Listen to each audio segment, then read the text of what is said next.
একটা বিষয়, একটা মাসলা পাওয়া যায়। আজ যারা অন্ধ অনুসরণ করে ইসলামকে, দিনকে মানার চেষ্টা চালাচ্ছেন, এদেশে আছে। এই কারণে বলছি, পৃথিবীতে শুধু মুহাম্মদুর রাসূলুল্লাহ সাল্লাল্লাহু আলাইহি ওয়াসাল্লামকে বাদ দিয়ে কাউকে অন্ধ অনুসরণ করা জায়েজ নেই। কেন জায়েজ নেই? কারণ উসওয়াতুন হাসানা এই শব্দটা শুধুমাত্র মুহাম্মদুর রাসূলুল্লাহকে আল্লাহ দিয়েছেন।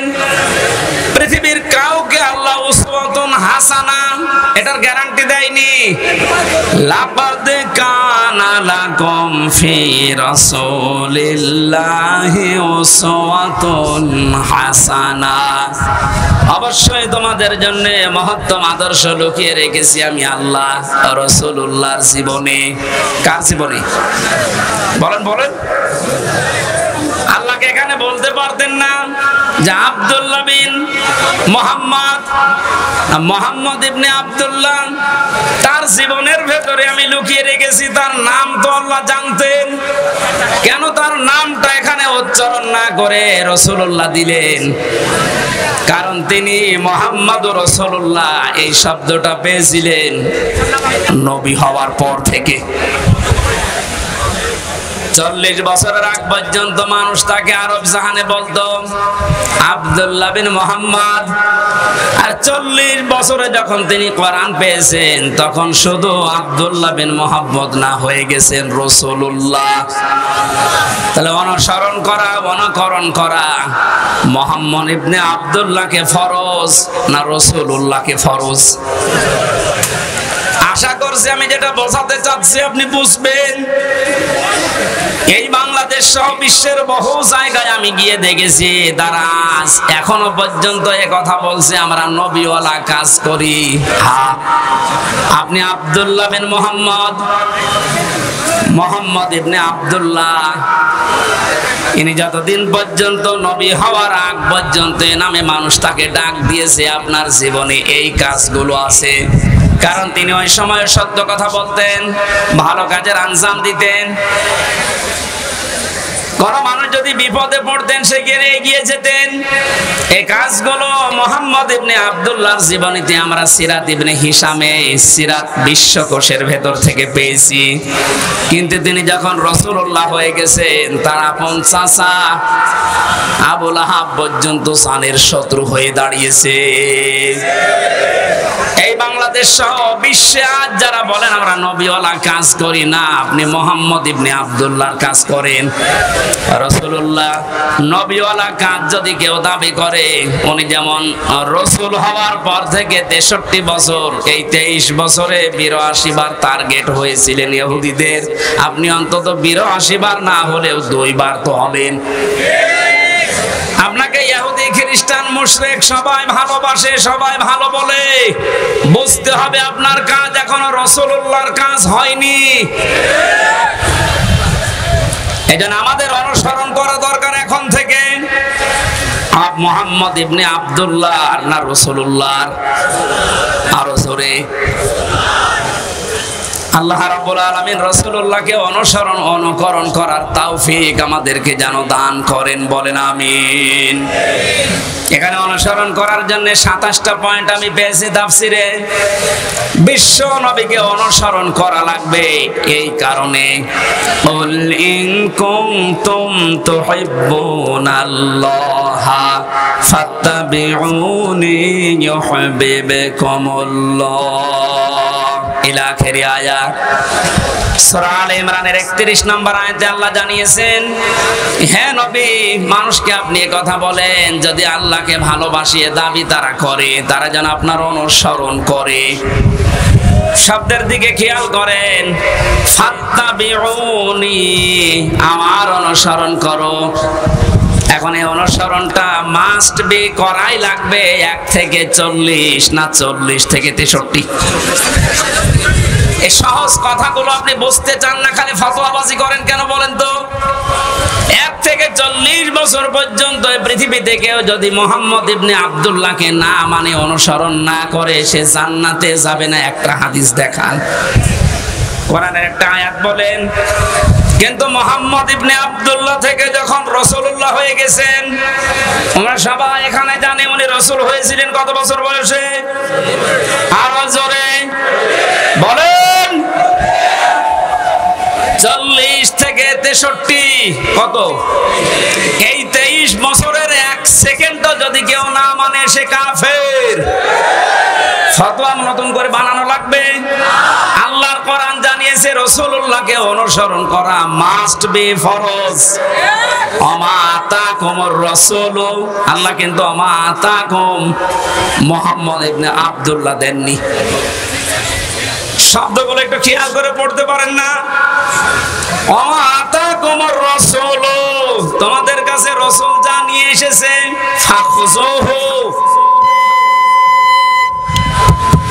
ওটা আঁকড়িয়ে ধরো। আমার নাহাকুম আনহু ফান্তাহু, জানহু হুরমার যায় রাসূলুল্লাহর দিকে। তোমাদেরকে রাসূলুল্লাহ যা নিষেধ করে ওইগুলো ছেড়ে দাও। আত্তাকুল্লাহ, আল্লাহকে ভয় করো। ইন্নাল্লাহা শাদীদুল ইকাব, অবশ্যই আল্লাহর আযাব বড় কঠিন। এবার আসেন তো আয়াতের মূল শিক্ষায়। বিশ্ব নবী মুহাম্মদুর রাসূলুল্লাহ আমরা সবাই স্বীকার করে নিচ্ছি যে উনি হয়েছিলেন 40 বছরে, না জন্মের পরেই? আরো জোরে বলেন। ওনাকে অনুসরণ করা লাগবে কি মুহাম্মদ ইবনে আব্দুল্লাহ হিসাবে না রাসূলুল্লাহ হিসাবে? রাসূলুল্লাহ হিসাবে অনুসরণ করলে এখানে ফাত্তাবিউনি দিয়েছেন। আল্লাহকে ভালোবাসিয়ে দাবি যদি করে থাকো, এখানে ইহুদি খ্রিস্টান বৌদ্ধ 4500 ধর্মের লোকেরা আছে, প্রত্যেকেই তার দেবতা বলেন, ভগবান বলেন, গড বলেন, যাই বলেন, সবাই কিন্তু বোঝাতে চায় কাকে? বলেন বলেন। কিছু রূপক জিনিস হয়তো তারা বানায়, কিন্তু আসল কিন্তু আল্লাহ। আপনি হিন্দুদের বিপদে পড়লে দেখবেন রূপক যে 12 মাসে 13 পূজা করে, 33 কোটি দেবতা ওদের, একটা রূপক পূর্ণ বিশ্বাস ওদের নেই। ওদের বিশ্বাসও যে একজন আছে। আমার অনুষ্ঠানগুলো ভারতে বেশি থাকতো আগে, 17, 18, 19 সালে আমি ভারতেই বেশি ছিলাম। দেখেছি ওই সমস্ত জায়গায় বিপদে পড়লে হিন্দু ড্রাইভার আমার যে চালিয়ে নিয়ে যেত কলকাতায়, ও বেটা হিন্দু মানুষ, ভগবানকে ডাকা বাদ দিয়ে বিপদে পড়লে, চরম বৃষ্টি যখন, তখন বলছে উপরওয়ালা একজন আছে। আমার বাস্তব জীবনে আমি দেখেছিলাম চরমনায়, বরিশালে যখন ছোটবেলায় যেতাম, ওই সময় তো ব্রিজ ছিল না, নৌকায় যাওয়া লাগতো, লঞ্চে যাওয়া লাগতো। একবার ওঠার পরে দেখি বিশাল ঝড় উঠেছে। আমরা যারা মুসলমান পড়ছি লা ইলাহা ইল্লাল্লাহ, লা ইলাহা ইল্লা আনতা সুবহানাকা ইন্নী কুনতু মিনাজ জালিমিন। সামনে দেখলাম দাদা আর দাদি বসে আছে হিন্দু, ওরাও পড়ছে লা ইলাহা ইল্লাল্লাহ। বললাম দাদা চেহারা দেখে মনে হচ্ছে অন্য ধর্মের, মুসলমান হয়েছেন কবে? বলছে না মুসলমান হয়নি, কালেমা পড়লেন। যে ঝড় উঠেছে ও কালী দুর্গার কাজ না, আল্লাহ লাগবে। ওরাও জানে যে একজন আছে, কথা বলেন ঠিক কিনা? যে যে ধর্মে তার নতুন নতুন রূপক অর্থে বানিয়ে নিয়েছে, কিন্তু আসল একজন আছে, এ কথা সবাই যেহেতু বলছে, আল্লাহ এ কথাই জানাতে চাচ্ছেন। তোমরা যারা বলো আল্লাহ তোমাকে ভালোবাসি, তোমাকে আমরা মহব্বত করি, আল্লাহ বলছেন এই কথার দাবি পূরণ করার জন্য ফাত্তাবিউনি, আমার রাসূলের অনুসরণ করা লাগবে। কি করা লাগবে? এবার আমার প্রশ্ন, এখানে যারা জ্ঞানী মানুষ তাদের কাছে, এই অনুসরণ কি আংশিক না পূর্ণাঙ্গ? আরো জোরে বলেন। আজ এই বাংলাদেশ সহ বিশ্বের বহু মুসলমানেরা আমি এই যে সিঙ্গাপুর, মালয়েশিয়া কয়েকটা রাষ্ট্র ঘুরে আসলাম এই 15-20 দিন আগে থেকে।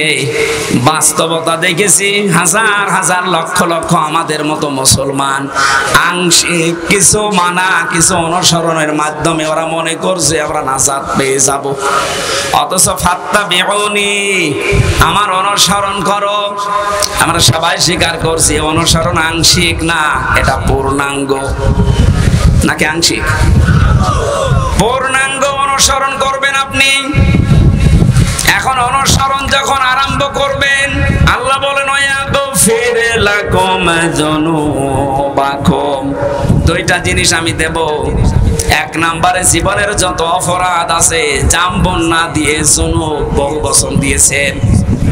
আপনি যদি অনুসরণ করা আরম্ভ করেন, আপনার জীবনে দুইটা পুরস্কার আল্লাহ দেবে। যত অগণা ছিল পেছনে সব আল্লাহ রাসূলের অনুসরণের কারণে মাফ করে দেবে। দুই নম্বরে আল্লাহ পাক যদি কাউকে মাফ করে দেয়, তার জন্য বানানো জান্নাত দেবে। এই কথা মানেন তো? এবার আসেন আমার মূল শিক্ষাটাই। এই বাংলা সহ বিশ্বের যত মুসলমানেরা আজ আমরা আংশিক অনুসরণ করে মনে করছি যে না আমরা আল্লাহর ভালোবাসা মহব্বত পেয়ে গেছি। আপনি হয়তো নামাজে রাসূলকে মানেন, রোজাতে রাসূলকে মানেন, হজ করতে গিয়ে রাসূলের অনুসরণ মতো হজ করেন, যাকাত দিতে গিয়ে রাসূলুল্লাহর অনুসরণ করেন। বিশ্ব নবী যে বিচার করেছিলেন কোরআন দিয়ে, সেইটাই আপনি আর রাসূলকে মানেন না, তখন মেনে নিয়েছেন ব্রিটিশকে। আরো আসতে বলেন, আপনার অনুসরণ কি আংশিক হয়েছে না পূর্ণাঙ্গ? আংশিক অনুসরণের মাধ্যমে আল্লাহর মহব্বত ভালোবাসা পাওয়া যাবে না। আর আল্লাহর মহব্বত যদি পাওয়া না যায়, জান্নাতও যাওয়া যাবে না। কারণ আল্লাহ ইউহিব্বুকুমুল্লাহ দিয়েছেন, এটা মজারে বর্তমান, ভবিষ্যৎ, প্রেজেন্ট, ফিউচার। কোন মানুষ যখন পূর্ণাঙ্গ অনুসরণের জন্য সিদ্ধান্ত নিয়ে লেগে পড়বে, আল্লাহ পাক বলেন আমিও তাকে ভালোবাসা শুরু করব। এখানে কত জ্ঞানী মানুষ আছেন, আপনার বিবেকের কাছে আপনার আমার প্রশ্ন, আপনার শরীর থেকে শুরু করেন, এই 3.5 হাত বডি, আপনার পরিবার, আপনার সমাজ, আপনার রাষ্ট্র, আপনার আন্তর্জাতিক নীতি তাকান, সব জায়গায় অনুসরণ যদি পূর্ণাঙ্গ আপনি না করেন, আল্লাহর কোরআন বলছে আপনাকে আল্লাহ এখনো ভালোবাসা আরম্ভ করে নাই। তাহলে এই আয়াত অনুযায়ী বাংলাদেশে হাজার হাজার পীর আল্লাহর ভালোবাসা এখনো পায়নি।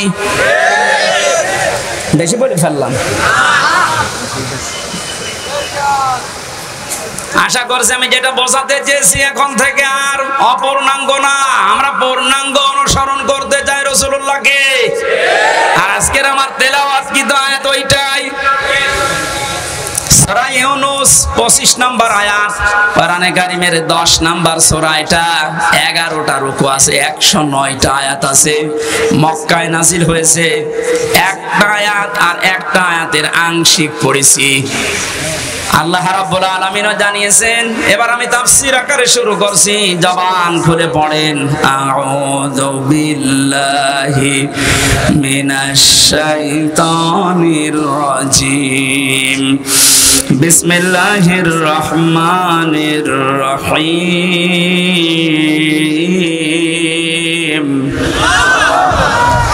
ওয়াল্লাহু ইয়াদউ ইলা দারিস সালাম। আল্লাহ পাক বলেন আমি আল্লাহ তোমাদেরকে আহ্বান জানাচ্ছি, ডাকতেছি শান্তির ঘরের দিকে। আজ বাংলাদেশ বৈষম্য বিরোধী ছাত্র আন্দোলনের মাধ্যমে যে 9টা দফা দিয়েছিল, আপনি দফাগুলো একটা একটা করে একটু পড়ে দেখেন। আমি তো মিলিয়ে দেখেছি এই আয়াতের বাস্তব প্রতিফলন ওই 9টা। আমি ওগুলো সব নোট করেছি, একটা একটা করে আপনি মিলাবেন এখন থেকে। যারা আছেন যেখানে, দাঁড়িয়ে, বসে, শুয়ে, খুব অ্যাক্টিভ, আল্লাহ পাক বলেন আমি তোমাদেরকে ডাকি আমার শান্তির ঘরের দিকে।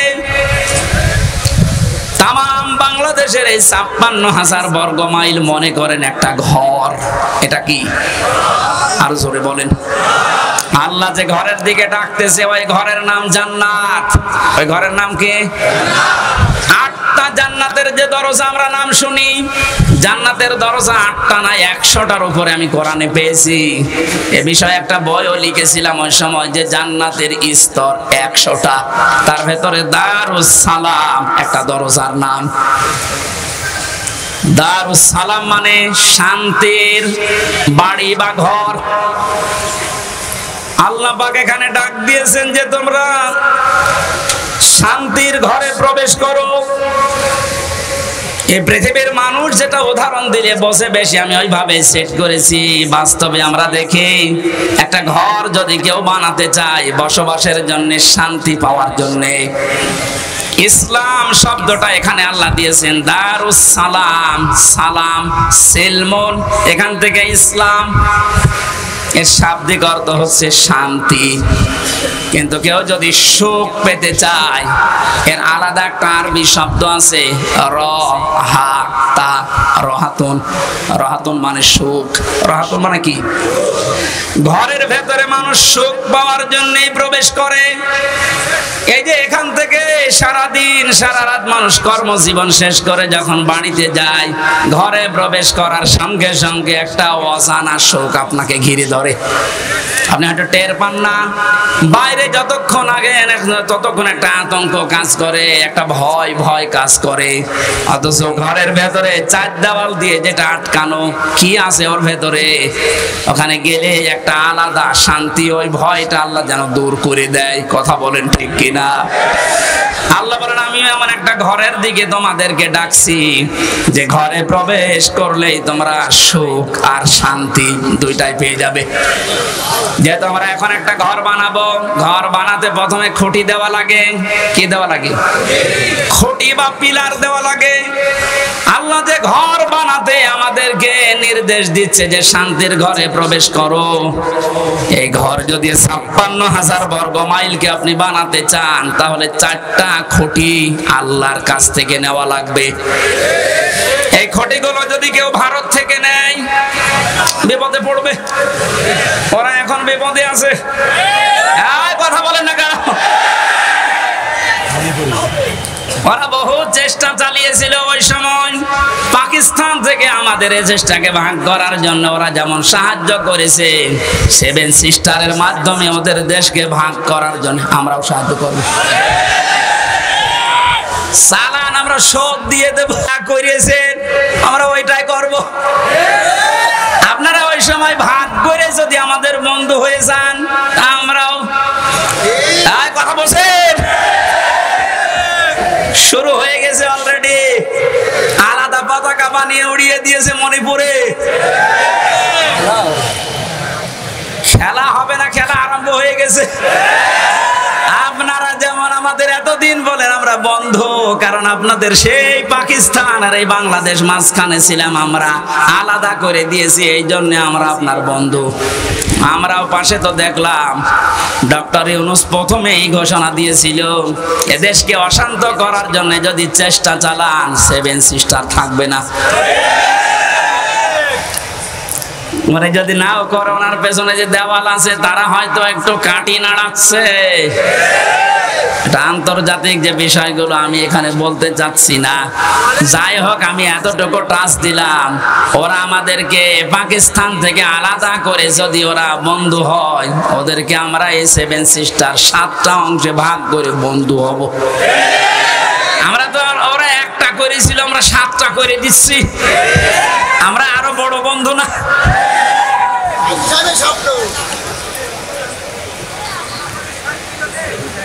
যশোরবাসী এবার খেয়াল করেন, না আমরা শুধু ভারত থেকে না, চীন থেকে না, রাশিয়া থেকে না, আমেরিকা না, কারো কাছ থেকে খুঁটি নিতে চাই না। আল্লাহ যে খুঁটি দিয়েছে শান্তির ঘর বানাতে, আমরা ওই খুঁটি নেব। আমার কথার অর্থ বোঝার চেষ্টা করেন, খুব খেয়াল করে শুনবেন। আমি কোরআনে কারীম থেকে পেয়েছি 1 নম্বরে আল্লাহ পাক বুনিয়াল ইসলামু আলা খামসিন শাহাদাতি আল্লাহ ইলাহা ইল্লাল্লাহ। এই যে হাদিসটার ভেতরে 5টা বিষয় আছে, তার 4টা খুঁটি আমি সেট করেছি। নামাজ, রোজা, হজ আর যাকাত, এই 4টা খুঁটি মজবুত ভাবে গেড়ে দেওয়া লাগবে। খুঁটি থাকলে হয় না। ঘরকে শান্তির ঘর বানাতে হলে বেড়া দেওয়া লাগে। কথা বলেন না কেন? কোরআনে কারীম থেকে আমি বেড়া বের করেছি 4টা। 1 নম্বরে বেড়া, 1 নম্বরে বেড়ার নাম হচ্ছে রাজনীতির বেড়া। এটা যেহেতু চলছে এখন দেশে, এটা পরিষ্কার করা লাগবে। 4টা বেড়া দিতে হয়, চারদিকে দেওয়াল দেওয়া লাগে। 1 নম্বর দেওয়াল তুলতে হবে রাজনীতির দেওয়াল। এটা অলরেডি আরম্ভ হয়ে গেছে এখন। যেহেতু আমরা শান্তির ঘর চাই, আর পৃথিবীতে শান্তির ঘরের দেওয়াল দিতে হলে রাজনীতি, এটা লেনিনের কার্ল মার্ক্সের না, রাজনীতি নেওয়া লাগবে রাসূলুল্লাহর। এবার রাসূলুল্লাহর রাজনীতি কি? এবার তাকান, সূরা নিসা 5 নম্বর পারা 6 নম্বর পৃষ্ঠা 9 নম্বর লাইনের 59 নম্বর আয়াতের প্রথম অংশে আছে।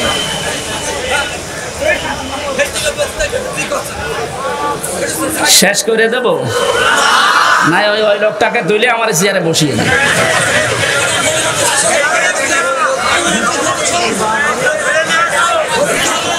সুবহানাল্লাহ আলহামদুলিল্লাহ লা ইলাহা ইল্লাল্লাহ।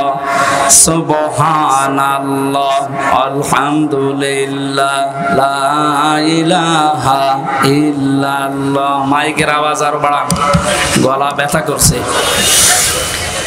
সুবহানাল্লাহ, এই দেখলেন? হ্যাঁ, এ তো রসমের স্বাদ। মাইকের কিন্তু বদনাম করে দেবো। এখন আওয়াজ দিচ্ছেন মানে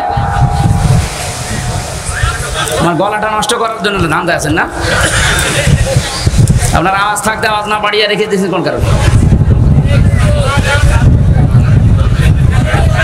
সুবহানাল্লাহ আলহামদুলিল্লাহ লা ইলাহা ইল্লাল্লাহ।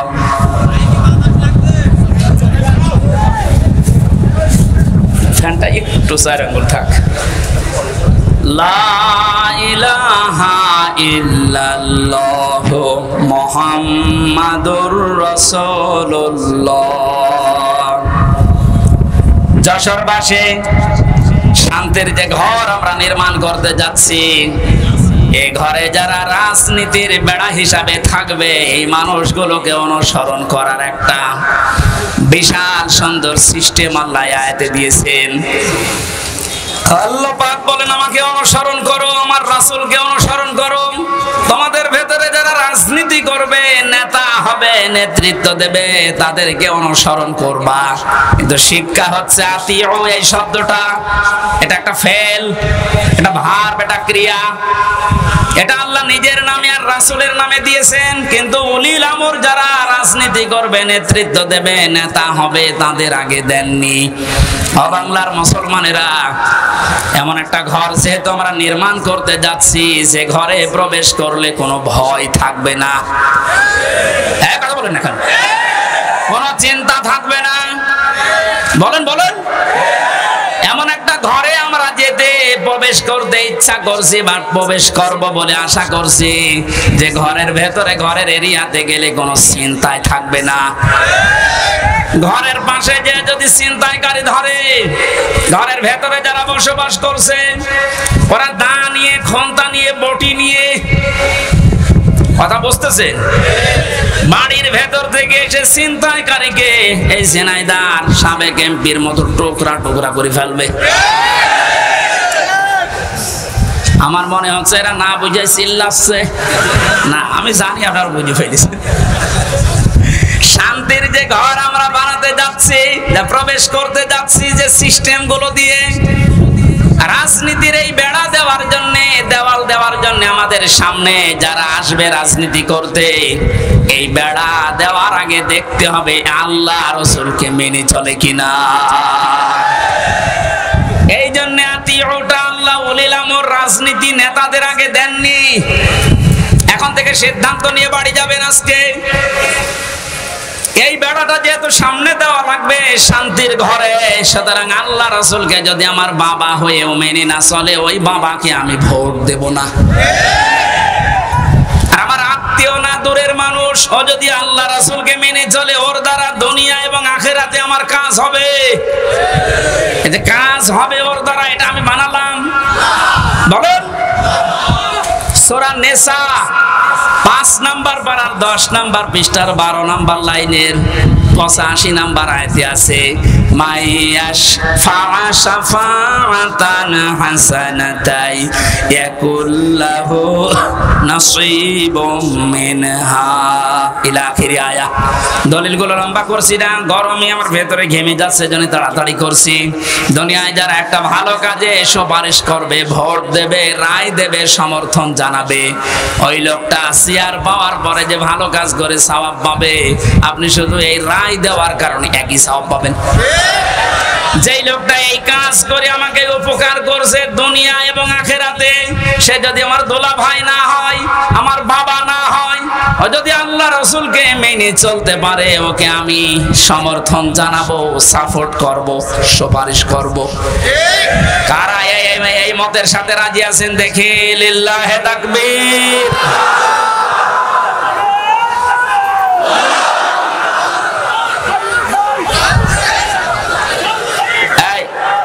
কথা বোঝার চেষ্টা করেন। আমি এখন যেটা বললাম এটা তো রাজনীতি হয়ে গেল না? না, এটা যদি রাজনীতি মনে হয় তাহলে সূরা নিসার 59 নাম্বার আয়াত কেটে আপনি বাদ দিয়ে দেবেন। আমি ব্যাখ্যায় এইভাবে পড়েছি, মারিফুল কোরআন নিয়ে আসেন, ওখানে ভয়ঙ্কর ট লেখা আছে। আমানাত বহুবচনের শব্দের ব্যাখ্যায় ভোট, রায়, সমর্থন, সুপারিশ এগুলো লেখা আছে। এখন আপনি তাফসীর মাহফিল লিখে দিয়েছেন, আমি শব্দের ব্যাখ্যায় যদি ওই শব্দগুলো না বলি শুধু আমানত বলি, আপনি তো বুঝবেন না। আর আপনি যদি বোঝেনও না বোঝার ভান করে থাকবেন। এখন আর ভান করার অভ্যাস আছে? 5 তারিখের আগে ছিল, এখন আর ভান করার অভ্যাস নেই। যা পড়ি ওইটাই বলি ইনশাআল্লাহ। আগে তো এই যশোরে যাওয়ার জন্য সে কুষ্টিয়া ঘুরে আসতাম, এখন একেবারে সরাসরি চূড়ামন কাটি দিয়ে উঠবো। রাজনীতির বেড়াটা ঠিক করবেন আশা করছি। 2 নম্বরে বেড়ার নাম পেয়েছি আমি সমাজনীতি, 3 নম্বরে পরিবার নীতি, 4 নম্বরে আন্তর্জাতিক যে নীতিটা আছে এইটা। এবার আমি 3টা বেড়ার কথা বললাম। পারিবারিক নীতির যে বেড়া, আমি ব্যাখ্যায় যাব। আর কয়েকটা জিনিস লাগে ঘর বানাতে। আমরা দেখি শুধু বেড়া দিলে ঘর হবে না, ছাউনি দেওয়া লাগবে, চাল দেওয়া লাগবে, ছাদ দেওয়া লাগবে। গ্রাম্য মানুষ যারা ঘর বানায় 4 চালা ঘর, এদিকে একটা, এদিকে একটা, ওইদিকে একটা, এইদিকে একটা। চাল লাগে কয়টা? আমি কোরআনে কারিম থেকে 4টা চাল বানিয়েছি। 1 নম্বরে ঈমানের চাল। যদি কেউ শুধু ছাদ দিতে চায়, পুরা ঈমানটা দিয়ে ঢেকে দিলেই সম্ভব, আর অসুবিধা নেই। যদি 4টা চাল কেউ দিতে চায়, কোরআন জানিয়েছে সৎকর্মের চাল দেওয়া লাগবে, যুদ্ধনীতির চাল দেওয়া লাগবে, সমাজনীতির চাল দেওয়া লাগবে। এই চালগুলো যদি একটা একটা করে কোরআন যেভাবে দিতে জানিয়েছে ওইভাবে আমরা দিতে পারি। শুধু চাল দিলেই হবে না, ঘরে প্রবেশ করার জন্য একটা দরজা লাগবে। আল্লাহ পাক যে দরজার ঘোষণা দিয়েছেন কোরআনে, লা ইলাহা ইল্লাল্লাহু মুহাম্মাদুর রাসূলুল্লাহ।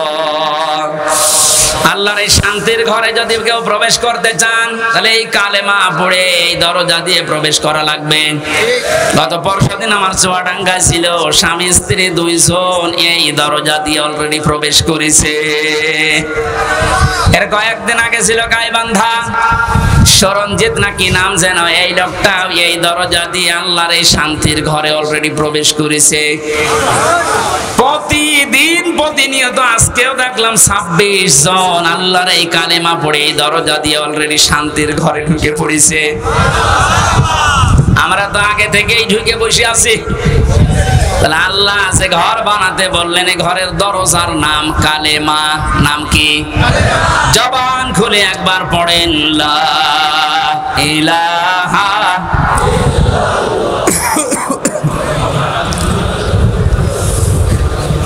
ঘরে এবার প্রবেশ করছি যারা, এ ঘরে প্রবেশ করতে হলে আংশিক পা দিয়ে আর এক পা বের করে রেখেছি, শান্তিতে থাকতে পারবেন। দরজা দেওয়া লাগবে না। বলেন, দরজা যদি কেউ দিতে চায়, কোরআন কোরআনে কারীম জানাচ্ছে ইয়া আইয়ুহাল্লাযীনা আমানু দুখুলু ফিস-সিলমি কাফা। সূরা বাকারা 208 নম্বর আয়াতের প্রথম অংশে আছে, ও হে ঈমানদারেরা, তোমরা যদি সত্যি শান্তি পেতে চাও, আমি যে ঘর দিলাম ইসলামের, এখানে আংশিক প্রবেশ করবা না, পুরোপুরি প্রবেশ করো। জোরে বলেন আল্লাহু আকবার। ঘরে প্রবেশ করে যদি দেখেন জ্বালানা নেই, থাকতে পারবেন? আরামে ঘুমাবেন, দরজা বন্ধ, জ্বালানা দিয়ে চুরি হয়ে যাবে। আল্লাহ পাক এজন্য জানিয়েছেন এই ঘর শান্তিময় রাখতে হলে আগে জ্বালানা ঠিক করো। আমরা কোনো ঘরের 2টা 3টা 4টা পর্যন্ত জ্বালানা দেখি। কোরআনে কারীম থেকে আমি জ্বালানা পেয়েছি, এদিক থেকে বাতাস ঢুকবে, ওই দিকে বের হয়ে যাবে। 2টা, একটা মুআমালাত আর একটা মুআশারাত। আমিরে জামাত ডাক্তার শফিকুর রহমান যেটা এখন অলরেডি আরম্ভ করেছে, এই কথা বলছেন, শান্তির এই ঘরে থাকতে হলে জ্বালানা লাগবে, আর একটা দিলে হবে না। একটা জ্বালানা দিলে বাতাস একদিকে প্রবেশ করে দম বন্ধ হয়ে যাবে। এটা যেন বের হতে চাই, এই জন্য আমাদের মুআমালাত মুআশারাত ঠিক করা লাগবে। মানে ভারতকে জানিয়েছেন আপনাদেরকে আমরা বন্ধ হিসাবে পেতে চাই। চীনের রাষ্ট্রদূত সেদিন যে প্রশংসা করেছেন, জালেমরা তো নেই, অনেক মুনাফিক এখন চলে যাচ্ছে। কত বিচক্ষণ লোক আপনি জানেন? আমি ছিলাম তার সাথে 4 দিন, বাস্তবতা দেখেছি। লোকটারে মাথা না, এটা একটা ম্যাগনেট। আপনি 20 বছর পরে যেটা বুঝবেন, আল্লাহ ওনাকে 20 বছর আগে ওইটা বোঝার মতো তৌফিক দিয়ে দিয়েছেন। ওনার যে স্যাক্রিফাইস, ওনার যে বিচক্ষণতা, যে তাওয়াক্কুল ভেতরে আছে, আর যে ইখলাস নিয়ে উনি কাজ করে, আমার আল্লাহ মনে হয় এই কারণে ওনাকে আস্তে আস্তে তুলে দিচ্ছে। আপনি যত ষড়যন্ত্র করেন রুখতে পারবেন না। ওনার প্রতিটি পদক্ষেপ আমার মনে হয় তাহাজ্জুদের নামাজ পড়ে সিদ্ধান্ত নিয়ে তারপরে করেন। জেলখানায় যতদিন আমি দেখেছি, আমার তো সেজদা ছিল 2 মিনিট 2.5 মিনিট, আর ওনার সেজদা ছিল 1 ঘন্টা 1.5 ঘন্টা। উনি সেজদায় এসে মনে হয় কাঁদতেন যে আল্লাহ আমাকে আরো ছেলে মেয়ে বেশি দাও, আমার সম্পদ আরো বাড়িয়ে দাও। কি করেছে 1 ঘন্টা 1.5 ঘন্টা সেজদায় বসে বসে? এমন কিছু উনি এই যে বছরের পর বছর জেল খাটার মাধ্যমে চেয়েছিলেন, আমার আল্লাহ ওই চাওয়াগুলো জিনিস এখন আস্তে আস্তে ওনাকে দিয়ে দিচ্ছে। জালেমরা বিদায় নিয়েছে, মুনাফিকদেরকে বলবো আপনি থামেন, পারবেন না। কারণ ওনার যে মুআমালাত, ওনার যে মুআশারাত, যে বিচক্ষণতা। কোথায়? কুষ্টিয়ায় 3 জন হাসপাতালে ভর্তি আছে, কুষ্টিয়ার জেলা আমির জানে না। উনি আছে কক্সবাজারে, ওখান থেকে জেলা আমিরকে কল দিয়ে বলছে 3 জন আপনার জেলায় হাসপাতালে কিছুক্ষণ আগে অ্যাক্সিডেন্ট করে পড়ে আছে, আপনি কোথায়? আপনি বলেন তো তার দূরদর্শিতা কত দূর। সেরকম একটা জেলা না, 64টা জেলা বাংলাদেশে।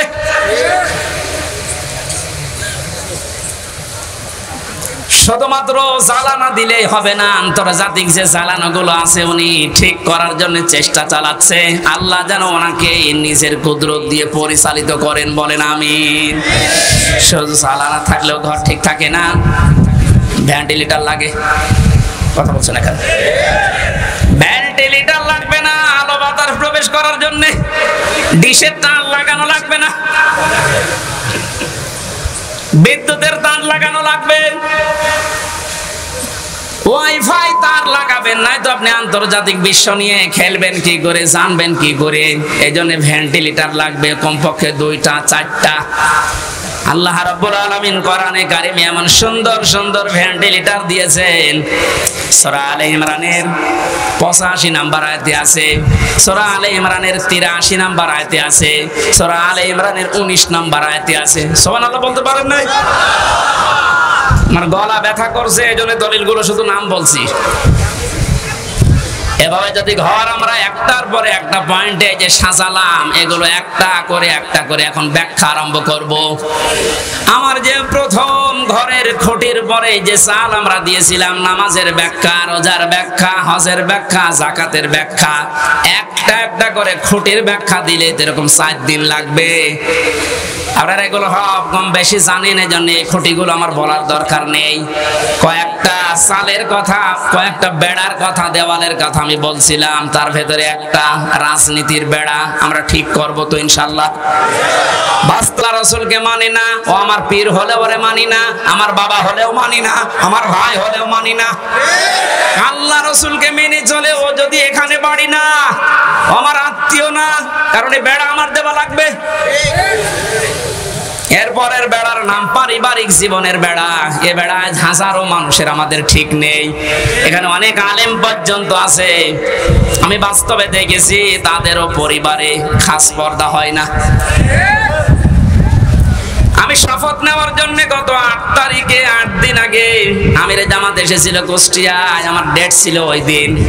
120টার উপরে আমার প্রশ্ন করিস, পারিবারিক জীবন নিয়ে যে প্রশ্ন করেছিল প্রায় 17-18টা।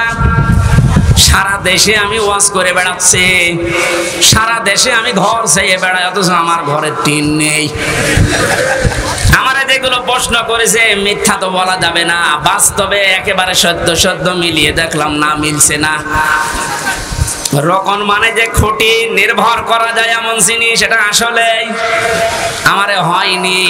পারিবারিক জীবনের যে আসল খাস পর্দা, ওটা 100 ভাগ এখনো আমার আসেনি। আমারে বলছে হবে না, দিন পাল্টিয়ে দিলাম, আবার 9 দিন পেছিয়ে দিয়েছে। আমার মতো একটা নাম করা হুজুরের যদি এই অবস্থা, বাকিগুলো আল্লাহ জানে। আমাদের পারিবারিক জীবনের যে পর্দাটা, এটা অনেকে নফল মনে করে, অনেকে গুরুত্বই দিতে চায় না। আজকে আমি এখানে আসার পরে যে বাড়িতে বসেছিলাম, বাড়িওয়ালা তার বউ, মেয়ে, বেটার বউ সব নিয়ে আসতেছে, হুজুর দেখবে। এইটা তো হালকা জায়েজ আছে।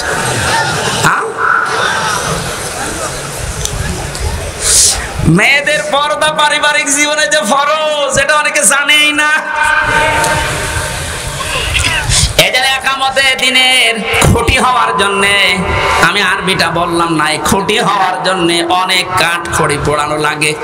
সত্যি যদি কোনো মানুষ একনিষ্ঠভাবে ইখলাসের সাথে খুঁটি হিসাবে কাজ করতে চায়, আমার যতটুকু বাস্তবতা দেখলাম 120টা প্রশ্নের ভেতরে আল্লাহ তাকে জান্নাত দিয়ে দেবেন। আমাদের পারিবারিক জীবনে স্বামী স্ত্রীর যে সম্পর্কটা হওয়ার কথা ছিল, এখন আস্তে আস্তে ভারতের চ্যানেলগুলো থেকে, আশপাশের মানুষের ব্যবহার থেকে আমরা সব নষ্ট করে ফেলেছি।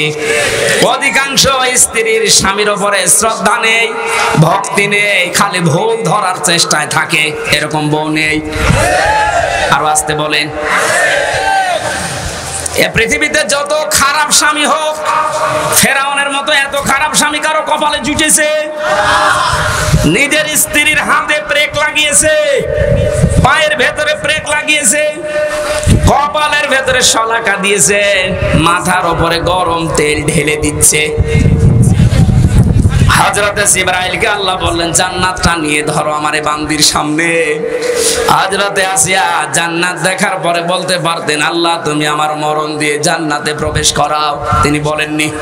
তিনি বলেছিলেন, মাবুদ তুমি জান্নাত আমার সামনে পাঠিয়ে দিয়েছো, আমি এইটা চাই না, আমি চাই তুমি